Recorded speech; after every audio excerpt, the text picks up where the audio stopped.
At Christmas, my son-in-law called me a foolish old fellow, ridiculing my grasp of history with booming guffaws. The room grew hushed as one guest. His gaze, wide with surprise, addressed me as professor and extended his hand in a firm shake. My son-in-law's arrogant smirk vanished, and his entire world seemed to crumble. Before we go on, please subscribe to the channel and drop in the comments what the time is in your location right now. Listen here, old-timer, I'm absolutely sure Gettysburg took place in '65. Travis's words sliced through the cozy glow of my study like a knife through fine cloth.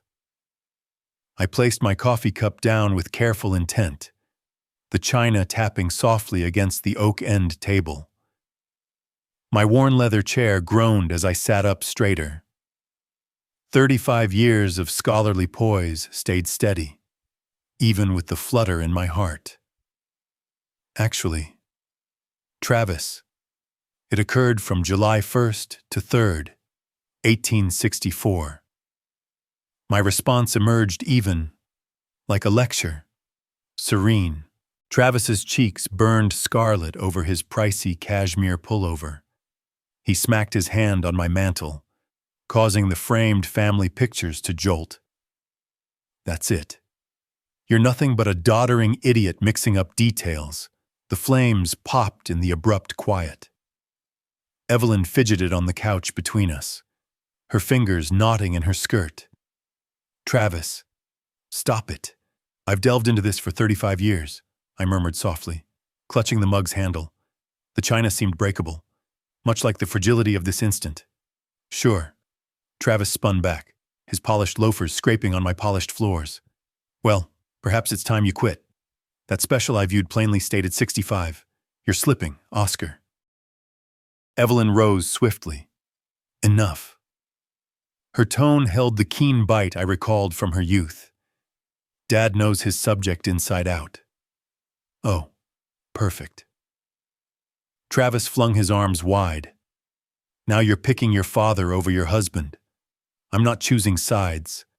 I'm just relaying the truth. Evelyn headed to the coat rack, her steps swift and irate. Dad lectured on Civil War eras for decades. Travis's chuckle rang hollow. Lectured past tense. Evelyn, there's a reason for that. The remark struck me like a solid punch. I observed my son-in-law snatch his dark overcoat from the rack, his gestures crisp with self-righteous fury. Evelyn trailed him, her complexion ashen yet resolute.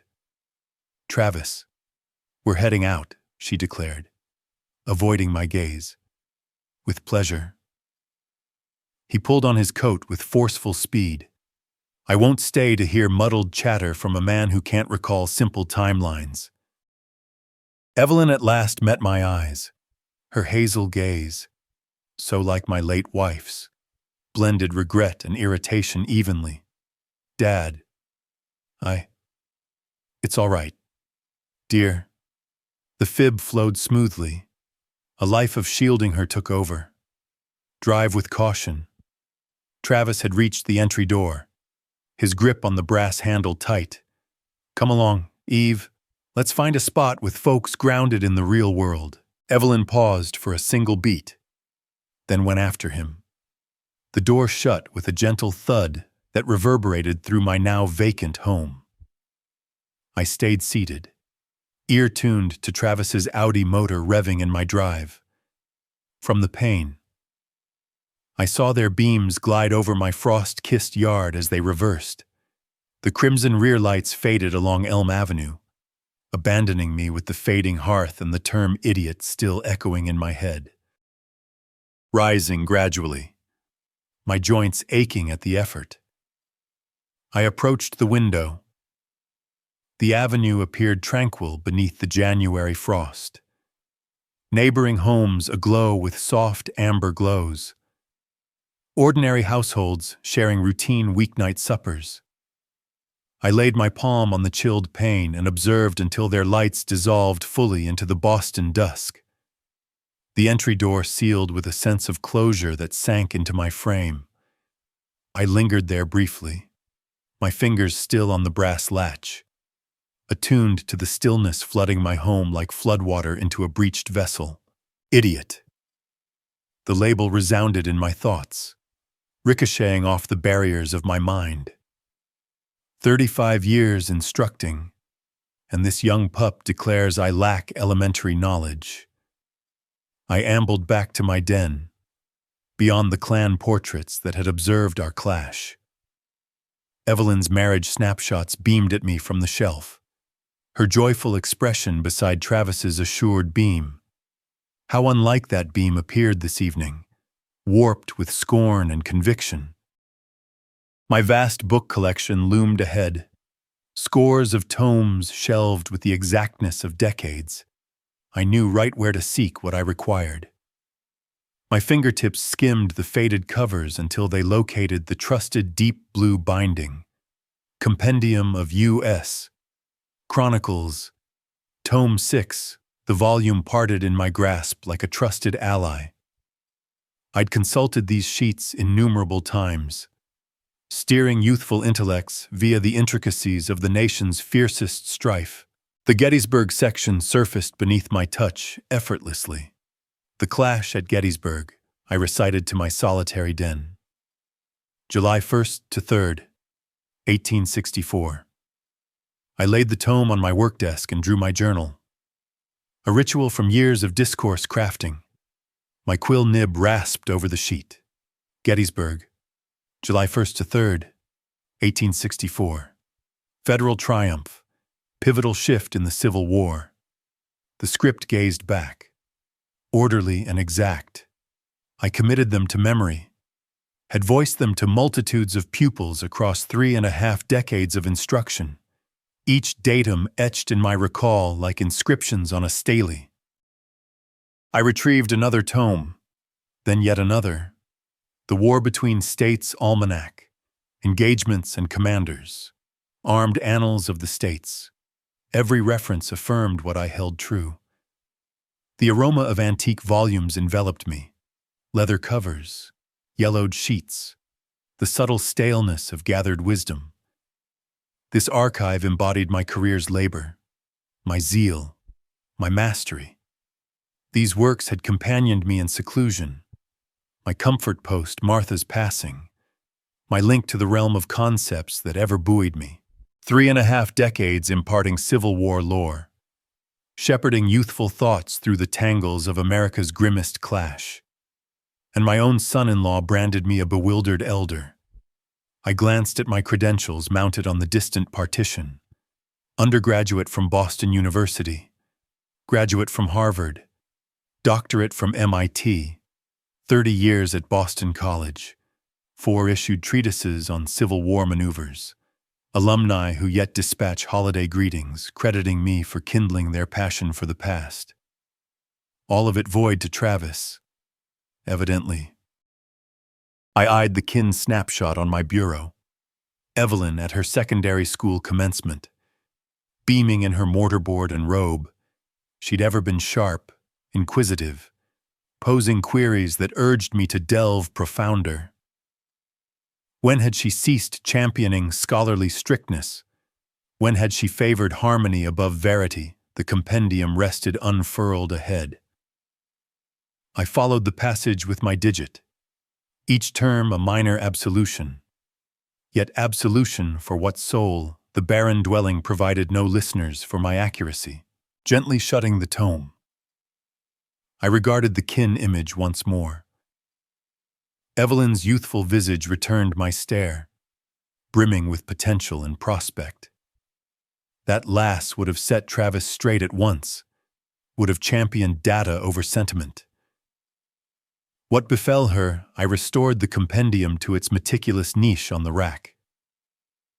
The inquiry dangled in the ether like haze from the waning blaze, unresolved and disquieting. 4 days to Christmas. 4 days to ponder the sort of fellow I aspired to embody. The span crawled onward. I nurtured my frosty plot, perused deeply, and relived that dusk endlessly. Each dawn ushered the identical pattern. brew, gazette, the subdued cadence of a pensioner's days. But beneath the routine, a alteration had stirred. The term idiot had dug in, forging a throb that refused to wane. Thursday dawn came overcast and chill. I positioned at my scullery casement, eyeing flakes speckle the nude limbs of my maple. When the bell tolled, Dad. Evelyn's timbre bore that contrived brightness I'd discerned across the years. The pitch she employed to gloss over thorns. Greetings, my girl. I deposited my brew vessel and granted her my undivided focus. I rang regarding Christmas. She halted, and I sensed her selecting terms with precision. Will you join us for supper? We're hosting a handful. Travis's kin, some locals, a pair of his associates from the office. The overture startled me. Post-Thursday's strife, I'd presumed Christmas a modest, strained event. Certainly. Does Travis object a further lull? All shall be well. Dad, I vow. I strolled to the scullery casement, receiver to my ear, and peered at my flake-shrouded plot. The guarded evenness in Evelyn's timbre revealed all. Travis was unaware of this summons, or if informed, displeased. What hour for my advent? Roughly 6, merely kin and companions. Not lavish. Her ease rang clear now I'd consented. I'm crafting that rib joint you adore. Sounds splendid. I grasped the almanac on my icebox, inking December 25th. The entry loomed stark amid the largely blank span. Ought I convey aught merely your presence? Dad, that's ample. As I hearkened to my offspring's cautious summons, I grasped this Christmas feast could afford the ideal chance to mend the persistent strain that had layered amid us like hoarfrost. The nod to associates ignited a reminiscence. Travis toiled at Madison and Partners, a lauded advisory concern. Curious. Evelyn, I uttered mildly. On Thursday. It's erased. Dad. Bygone era. The phrases arrived overswift, overly vivid. See you on Christmas. All right. Bygone era. I echoed post her disconnect. The notion lingered as I resumed my brew and gazette. Bygone era. Precisely what Travis asserted I comprehended naught of. I creased the sheet to the civic tidings portion, perusing the accustomed scheme, demises, communal happenings, trade notices. My sight halted on a petite notice. Madison and Partners honors fruitful annum. The piece noted the outfit's expansion, their broadening patronage, their stature for superiority. Travis's venue. Travis's associates would grace Christmas supper. I sidelined the sheet and revisited my almanac. December 25th, ringed in azure script. 4 days to ready. 4 days to muse on the variety of Christmas token a sire might bestow his son-in-law. The dawn gleam veered via my casement, hurling elongated shades over the scullery planks. Afar, the flakes persisted descending, veiling all in immaculate alabaster. Renewed commencements, unmarred tablets. I grinned for the initial instance since Thursday. The tail end of the week glided serene. I perused, cultivated my plot, and discovered myself contemplating Christmas supper beyond the norm. By Monday dawn, Christmas Eve had dawned bearing that singular heft that vital days bear. This day sensed altered. I stationed at my chamber casement, viewing flakes waft beyond the nude maple limbs, and forged my resolve. Should I confront Travis's ongoing scorn, I'd execute it fittingly. The charcoal attire dangling in my wardrobe, the one I'd donned to Oslo upon their bestowing the Nobel in History to Professor Ellis, appeared apt for the affair. Attiring had ever been a ceremony for me. 35 years of addresses had schooled me that mien signified, that esteem oft commenced with your display. I groomed my whiskers meticulously, buffed my ebony hide slippers till they shone, and aligned my cravat with the meticulousness of one readying for a key address. The scullery board became my prep zone, tan parchment strewn athwart the plane, silver cord coiled beside shears, and Evelyn's token awaited encasing. I'd selected with care a life of Abigail Adams she'd noted desiring moons prior. She likely deemed I'd overlooked. But instructors ne'er forget a pupil's inclinations. The claret had proven trickier. I'd devoted an hour at Madison's Bazaar yesterday, scanning tags and posing inquiries. At length settled on a Merlot from a grove Martha and I toured on our silver anniversary jaunt to Italy. Not overly lavish to appear ostentatious, yet fine sufficient to convey I grasped excellence. My palms progressed methodically via the encasing rite, folding hems with scholarly rigor. Each crease demanded flawlessness, each angle keen. The life vanished beneath refined tan parchment, morphed into aught befitting the moment. The Dawn Gazette lay creased beside my brew saucer, headers proclaiming Christmas Eve occurrences round Boston, chapel rites, benevolence campaigns, kin assemblies, standard folk pursuing standard pursuits. I pondered how many readied to stride into scenarios where their elemental skill faced query. Chapel chimes pealed afar. St. Paul's tolling 10. I held 8 hours till Evelyn awaited me. 8 hours to sustain the deliberate serenity I'd fostered since Monday's call. Positioned afore my passage reflector, I adjusted my cravat once more. The image returned with resolute brown optics. A chap who'd expended 3.5 decades schooling youthful psyches to reason keenly, to challenge presuppositions, to prize proof above view. That chap merited esteem irrespective of Travis Coleman's convictions on befuddled elders. My overcoat dangled primed by the entry portal. Hide gauntlets nested in the pouches. Auto fobs on the wee board where I'd set them the prior eve. All readied, all in place. As I assembled my tokens and advanced toward the carport, I mused if this Christmas Eve would herald a fresh leaf in our clan's tale, or merely append another stratum to an already intricate bond.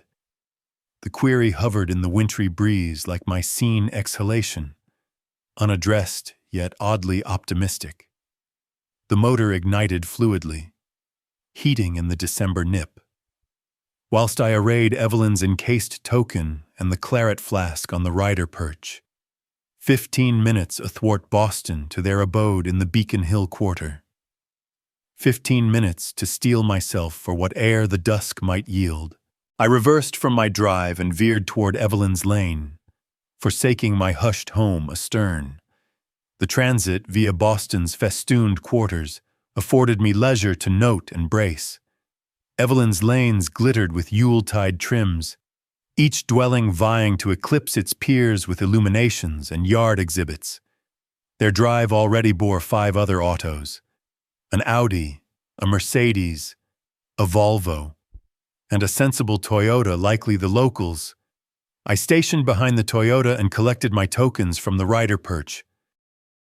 Via the grand forepanes, I discerned shifting forms, caught the faint murmur of discourse and merriment. A thriving Christmas Eve assembly already underway. The portal chime summoned Evelyn forthwith to the ingress, as though she'd monitored my nearing. Her beam appeared sincere, yet bore that rim of anxious vigor I'd discerned. "Dad, you appear so refined." She pecked my cheek, then withdrew to regard my charcoal attire.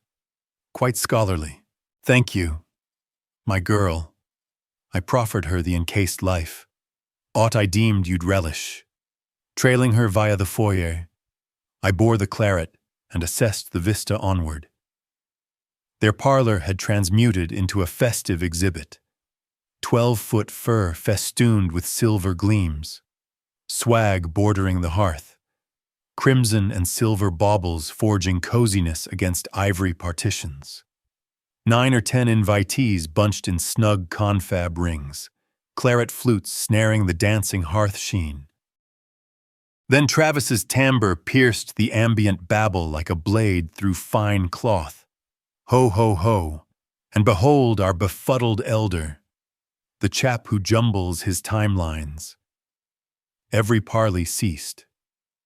All gazes swiveled toward me as I lingered in the lintel, yet clasping the Merlot flask. The ensuing chuckles undulated via the throng like waves or pebbles, each invitee unsure if this was fond kin jest or aught keener. Travis positioned nigh the hearth, patently the dusk's narrator, ringed by 4 youthful pairs who'd clung to his words. His assured beam implied he'd regaled them with kin yarns, culminating in this, my advent. Everyone, behold Oscar, Evelyn's sire. He pressed on, gesticulating toward me with dramatic sweep. He believes Gettysburg befell in 1864. Can you credit it?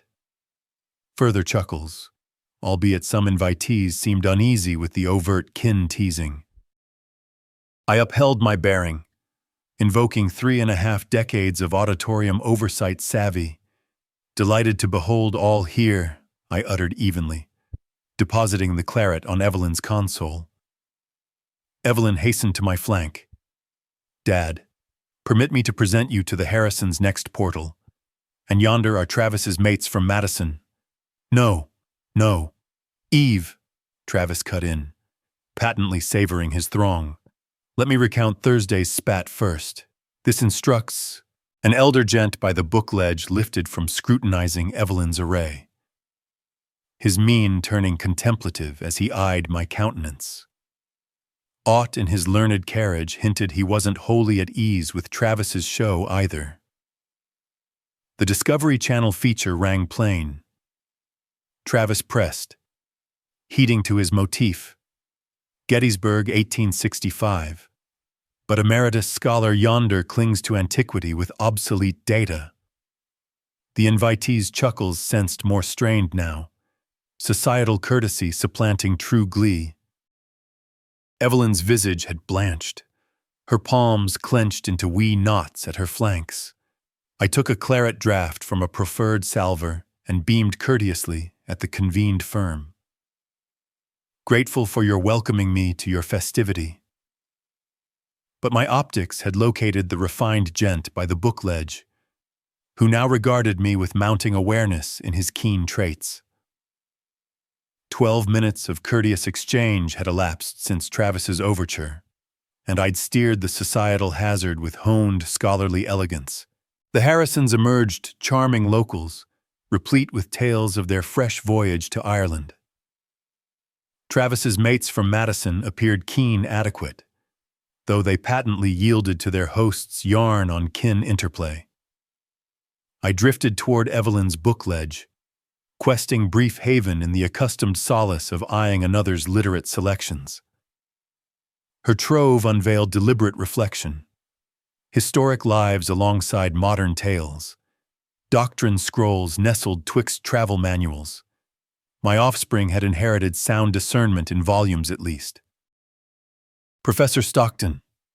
The timbre bore such zeal I pivoted at once, claret flute halting midway to my mouth. A refined gent with hoary locks and benevolent optics advanced with the assured gait of one habituated to learned milieus. Pardon, Dewey I commenced, though aught in his carriage hinted kinship. Harold Whitaker. We toiled jointly at Columbia. His visage glowed with true delight. I instructed finance whilst you reshaped the annals wing. Awareness bloomed like dawn. Harold. Heavens. It's been at least 12 years since the staff outing in Maine. He gripped my palm warmly. You appear unaltered, though I wager you're savoring pension more than those perpetual panel sessions. Our parley commenced drawing discreet heed from adjacent invitees. The Harrisons suspended their discourse to hearken. Even one of Travis's mates glanced our path, intrigue plain in her mien. Columbia. Was it Mrs.? Harrison queried courteously. How marvelous you two reconnected. Harold's zeal effervesced. Reconnected. Clara, this chap was a myth on grounds. Pupils would pitch tents sandside his chamber amid enrollment. Yearning a berth in his war between states discourses, my jowls heated at the acclaim, though I noted Evelyn observing anxiously from athwart the chamber. She'd cited herself where she could oversee both our parley and Travis's persistent show by the hearth. Harold overstates, I uttered humbly. I merely sought to render annals pertinent to youthful psyches. Overstates, Harold chortled, wheeling to hail our swelling listeners. This unassuming chap issued the seminal dissection of Gettysburg ploy that's yet invoked in tactical tomes globally. The term Gettysburg seemed to resound via the chamber like a chime. Parley by the hearth wavered faintly as Travis's keen lugs snared the illusion. His narration timbre swelled louder, vying for ear. Harold pressed, unwitting of the kin currents he trod. I recall that staff banquet when Princeton sought to lure you. The full annals cadre nigh formed a cordon round your chamber. More invitees had commenced drifting to our nook, lured by Harold's lively retrospects. The book ledge afforded an innate muster spot, and my former mate's narration proved more captivating than hors d'oeuvres and chit-chat. What your domain precisely? Professor Stockton queried one of Travis's mates, a keen-sighted dame in her 40s, ere I could retort. Harold leaped in with vocational zeal. War between states annals chiefly, but Oscar's true brilliance lay in linking historic motifs to fiscal doctrine. Crossfield labor ere it trended. I noted Evelyn lingering nigh the scullery portal, her visage pallid as she eyed the parley unfold. She'd cited herself where she could oversee both our band and Travis's persistent show by the hearth. His inquiries into fiscal fallout of historic occurrences proved transformative, Harold pressed, heeding to his theme. That's what garnered him the Nobel in Finance in 2002.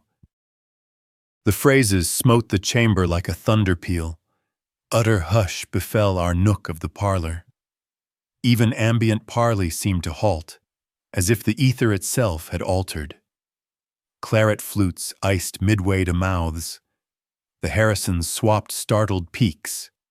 Did you utter Nobel Prize? Murmured one of Travis's mates.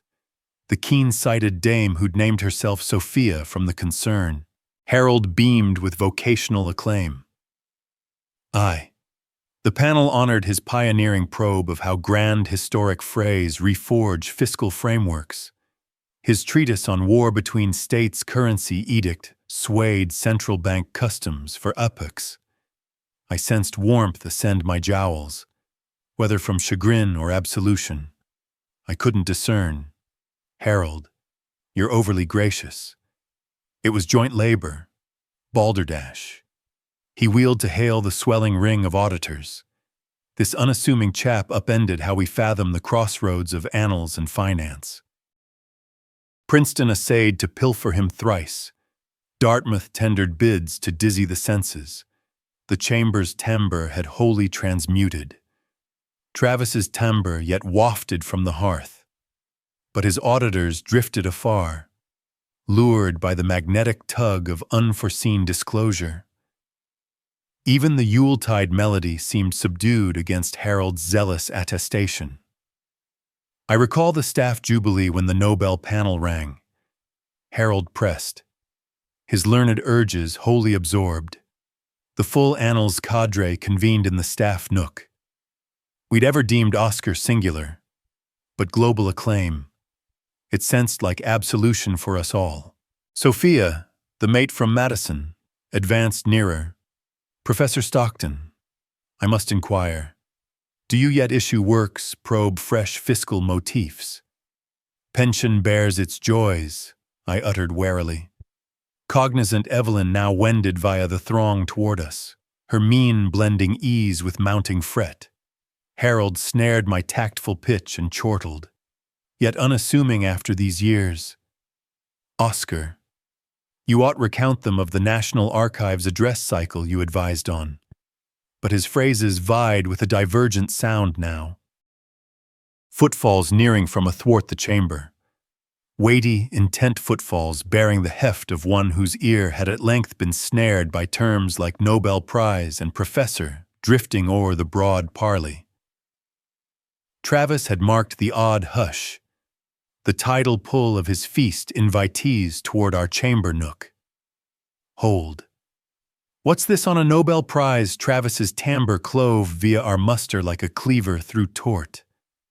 He shoved via the wee throng with the pugnacious assurance of a host reclaiming sway o'er his own revel. Harold wheeled with learned zeal, patently thrilled to impart his mate's feats to novel throngs.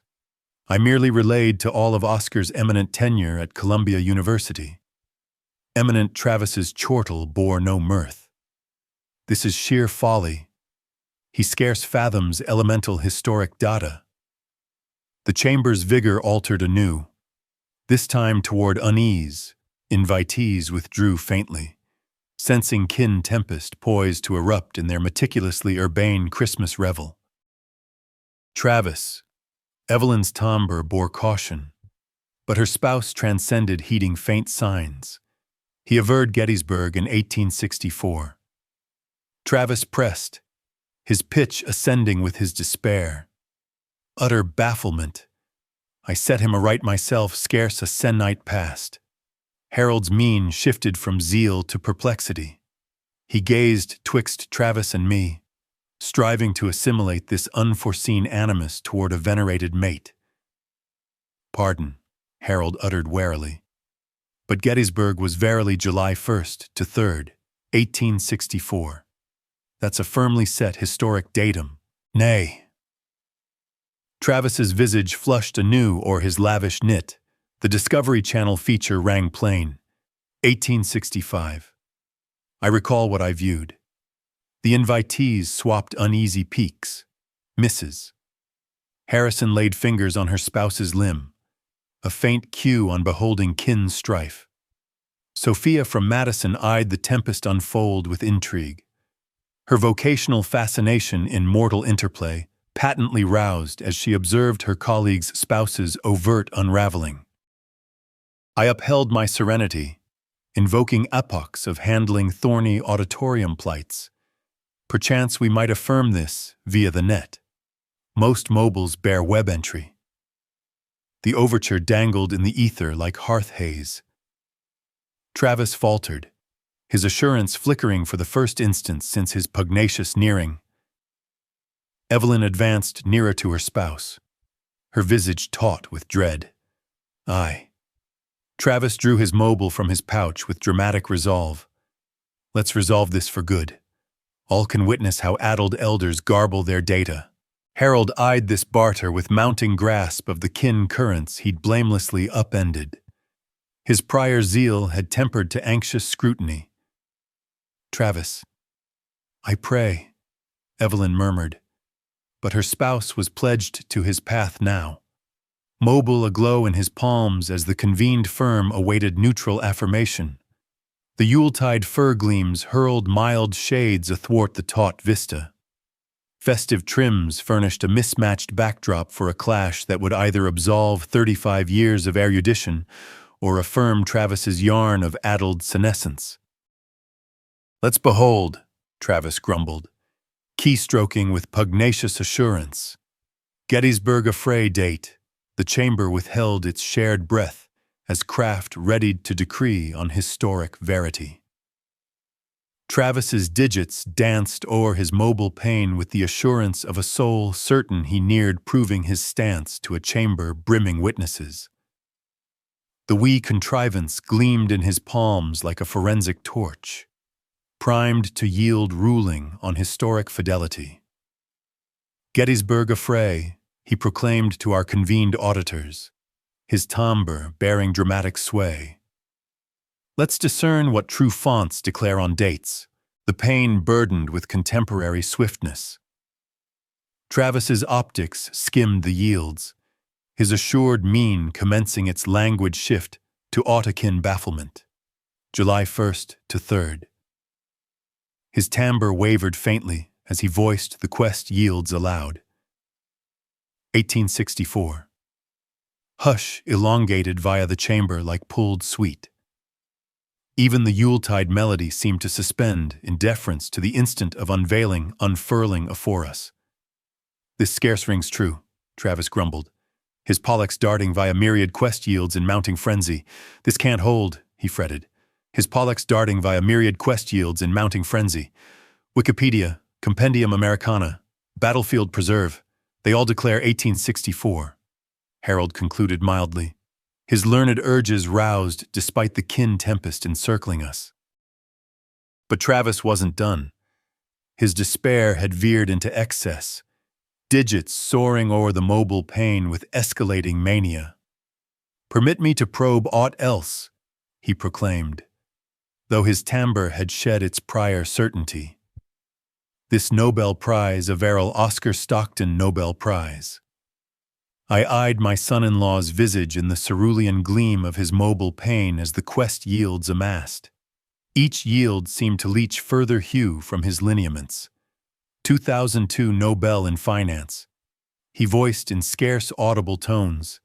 Oscar Thomas Stockton, Columbia University, for pioneering dissection of historic fiscal motifs. The mobile quivered faintly in his palms as he pressed scrolling via yield after yield, each one affirming Harold's zealous attestation of my learned tenure. Associated Press Vault, Nobel Board Formal Site, Columbia University Cadre Annals. His timbre dwindled with each affirmation. Evelyn had advanced near enough to glimpse the pain o'er his shoulder, her visage a blend of ease and fret for her spouse's overt abasement. The other invitees stood iced in intrigue, beholding the full downfall of their host's assured yarn. Sophia from Madison leaned forth faintly, her vocational intrigue plain as she eyed Travis wrestle with neutral proof contradicting all he'd deemed of his father-in-law.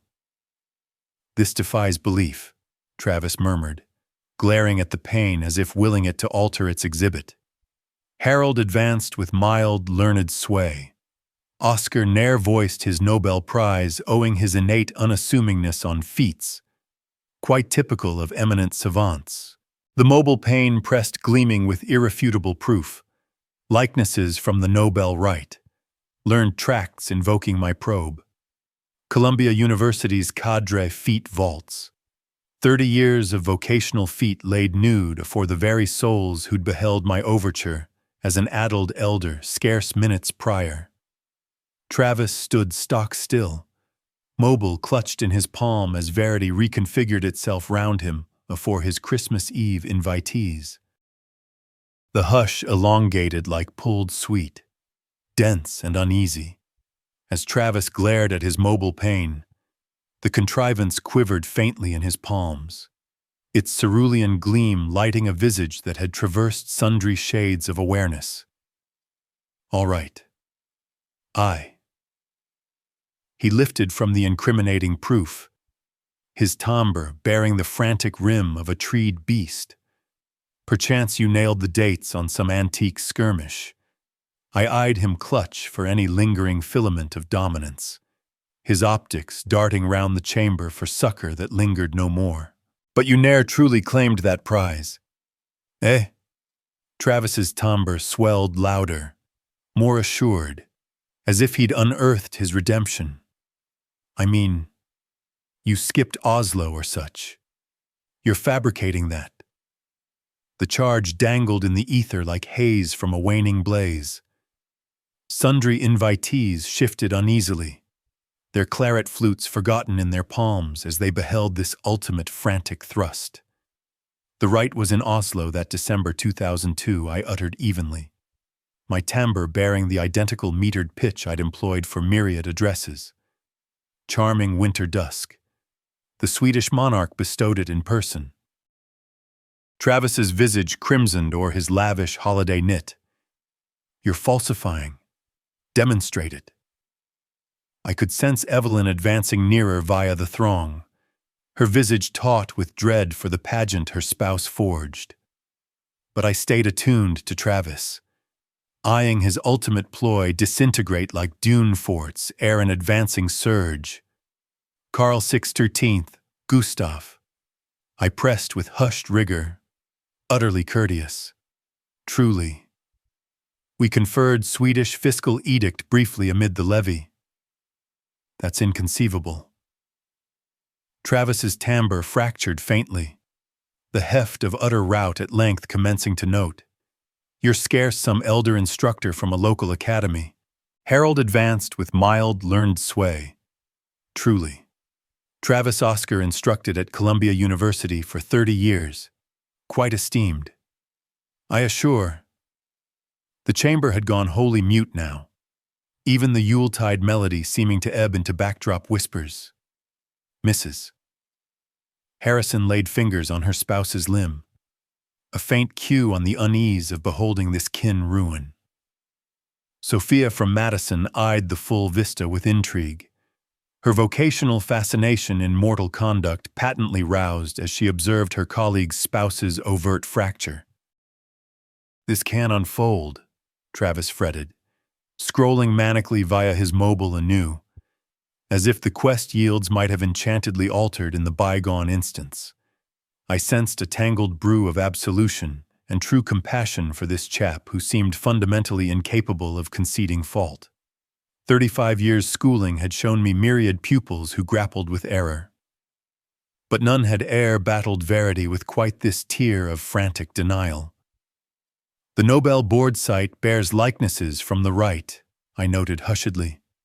If you're intrigued in affirmation, Travis's mobile glided faintly in his quivering palms as he glared at me with aught nearing true dread. The mien of a soul whose full world-view had scarce collapsed afore his Christmas guests. Travis, cease. Evelyn's timbre clove via the chamber like a blade through fine cloth. Keen with sway I ne'er heard from her since she was 15, and shielding her junior kin from lane tyrants. She strode athwart the parlor with resolute intent, her festive gown rustling as she advanced, twixt the dispersed invitees toward the core of our clash. Every optic in the chamber trailed her motion. You're abasing yourself and all here, she pressed, her maternal urges fully roused, despite the mark being her own spouse. Travis wheeled to face her, his despair now rimmed with perfidy. I shan't stand and heed this folly. This is all an elaborate jest. Halt this forthwith. Evelyn's timbre ascended to rival his pitch. You're behaving like a youth who can't concede his error. The chamber collectively withheld its breath. Beholding spousal strife overtly forges a peculiar societal unease, like eyeing someone's private ledger voiced aloud.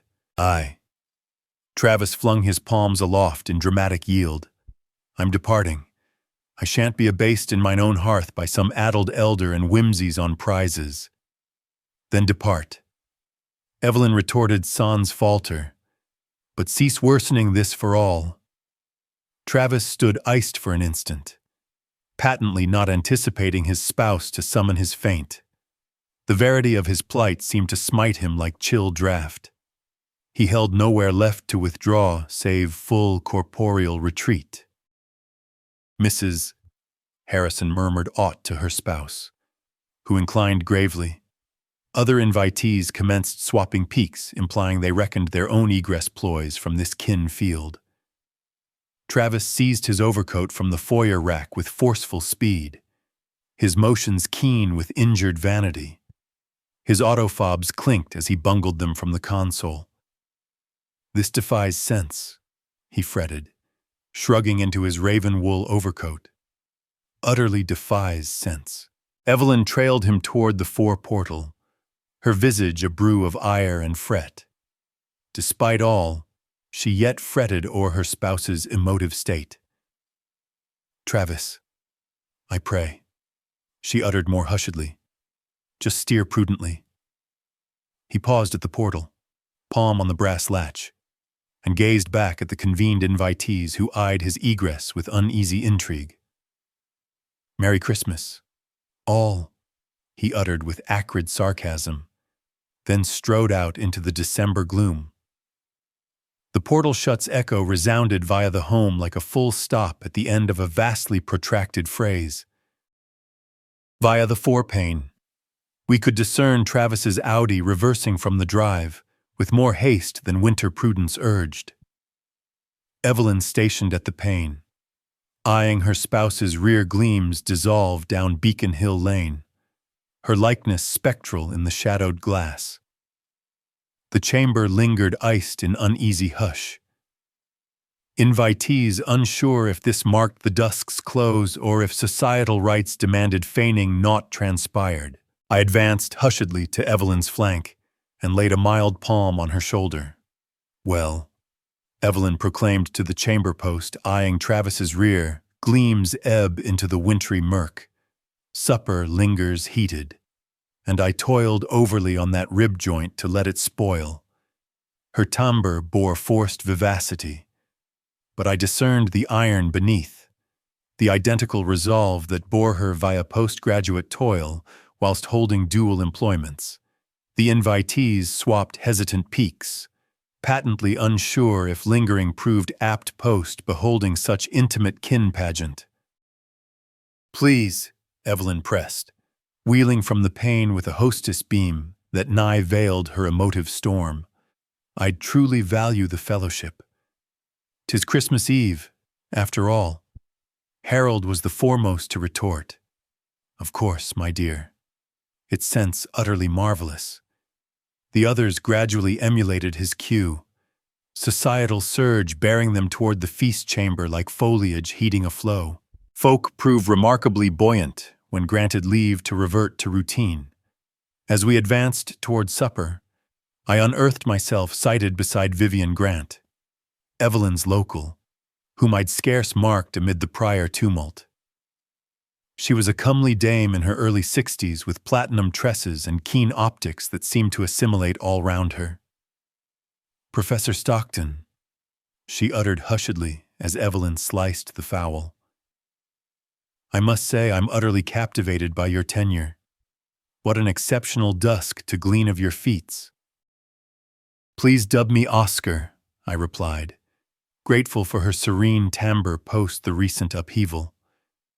"And thank you, though this eve's been a tad more theatrical than I customarily fancy." Vivian chortled softly. "I envision so. But you managed it with singular elegance." The supper parley gradually reclaimed its innate cadence as claret flutes refilled, and the customary Christmas repast wrought its charm on frayed sinews. Invitees commenced posing deferent queries on my probe, my era at Columbia, even the Nobel Rite itself. "What was Oslo like in December?" queried Mrs. Harrison, truly inquisitive now the prior strain had dissipated. "Beautiful," I replied, startled by how fluidly the retrospects streamed. Flakes everywhere. Naturally. The rite itself quite ceremonious. Cloaks and full dress. Vastly continental rite. "Did you encounter other victors?" Sophia from Madison queried, her prior intrigue with kin pageant now rerouted toward learned curiosity. As I imparted yarns from that singular sennight in Sweden, I noted Vivian hearkening with particular heed, her optics agleam with fascination. "Would you perchance recount more or brew sometime?" she queried, amid an innate lull in the parley. "I'd relish hearing of your probe in fuller. The overture startled me, though not unpleasantly. That rings delightful." "Vivian, I'd relish that vastly." Evelyn, overhearing from athwart the board, beamed for the first instance since Travis's egress. "I deem that splendid." "Dad." As the eve unwound and invitees commenced their partings, Vivian and I bartered contact digits with the clumsy courtesy of youths, though we both well past pension age. Friday midday. She proposed there's a charming brew nook on Newbury. Ideal. I consented, nesting her digit into my jacket pouch. Stationed in Evelyn's portal as the final invitees departed, I mused on the eve's unforeseen bends. I'd advented anticipating strained kin supper parley, and instead beheld the full absolution of my vocational repute, the downfall of my son-in-law's delusions, and the dawn of what might prove an intriguing novel fellowship. "Thank you for this eve," Evelyn uttered hushedly, as we eyed Vivian's auto-draw afar. "For embodying you dignified and gracious even as Travis proved unfeasible." "Kin proves tangled," I replied, draping my limb round my offspring's shoulders, "but verity bears a manner of surfacing at length." As I motored homeward via Boston's festooned lanes, I grasped this Christmas Eve had bestowed me aught I ne'er foresaw, a token that even at 65, fresh leaves lingered feasible.